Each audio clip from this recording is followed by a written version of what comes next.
গ্রামীণ ঐতিহ্যকে পুনরুজ্জীবিত করতে ঠাকুরগাঁও সদর উপজেলায় ঐতিহ্যবাহী সালন্দর চাষী ক্লাবের উদ্যোগে ইংরেজি প্রথম বছরের প্রথম দিনে ঘোড়দৌড় প্রতিযোগিতা অনুষ্ঠিত হয়। এই খেলা দেখতে ঢল নামে লাখো মানুষের।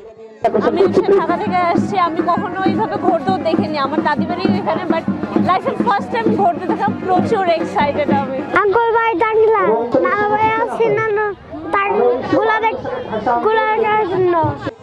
বুধবার বিকেলে উপজেলার সালন্দর ইউনিয়নের বিলপাড়া মাঠে দ্বিতীয়বারের মতো এই খেলা অনুষ্ঠিত হয়। এর আগে 2023 সালের 1 জানুয়ারিতে চাষী ক্লাবের উদ্যোগে এই দৌড় প্রতিযোগিতা অনুষ্ঠিত হয়েছিল।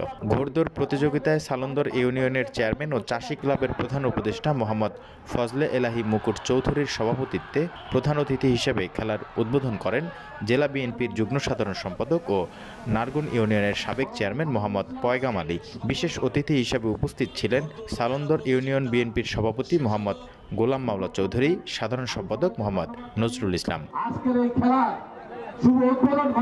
কনকনে শীত উপেক্ষা করে খেলায় মানুষের ঢল নামে। খেলা দেখে উচ্ছ্বাসিত সকল বয়সের মানুষ। প্রতি বছর এমন আয়োজনের প্রত্যাশা করেন তারা। হ্যাঁ, দেখে অনেক ভালো লাগলো। মানে এরকম আয়োজন সচরাচর তো সবসময় পাওয়া যায় না, হঠাৎ করে এরকম আয়োজনটা হয়, এই জন্য এই আয়োজনটা দেখে অনেক ভালো লাগতেছে। সদরের 12 নং সালন্দর ইউনিয়নের ঐতিহ্যবাহী ঘোড়দৌড় প্রতিযোগিতা দেখে খুবই ভালো লাগলো। শীতের মৌসুমে এমন একটা খেলা আয়োজন করা খুবই জরুরি। প্রতি বছর এরকম আয়োজন করা হোক, এই সকলকে স্বাগতম জানাই এরকম খেলা দেখার জন্য। খুব ভালো লাগতেছে। আমরা ঘোড়দৌড় দেখতে এইখানে দেখছি গত বছর। যুব সমাজকে মাদক ও বিভিন্ন অপকর্ম থেকে দূরে রাখতে আগামীতে সকলের সহযোগিতায় চাষী ক্লাবের উদ্যোগে গ্রামীণ মেলা ও ঘোড়দৌড় প্রতিযোগিতা করার কথা জানান ক্লাবের প্রধান উপদেষ্টা।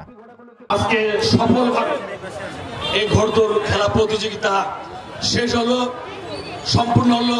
এই জন্য আমি আপনাদের সবাইকে ইউনিয়ন পরিষদের ইউনিয়ন পরিষদ এবং সালন্দর চাষী ক্লাবের পক্ষ থেকে ধন্যবাদ জ্ঞাপন করছি।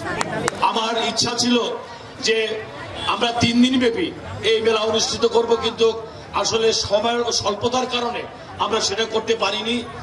আগামীতে যদি আল্লাহ হায়াত দারাজ করে এবং সবার সহযোগিতা যদি থাকে, ইনশাল্লাহ আমরা সাংস্কৃতিক মেলা, গ্রামীণ যে সাংস্কৃতিক মেলা এবং শেষের দিনে ঘোড়দৌড় প্রতিযোগিতা আয়োজন আমরা করবো। এটা আমরা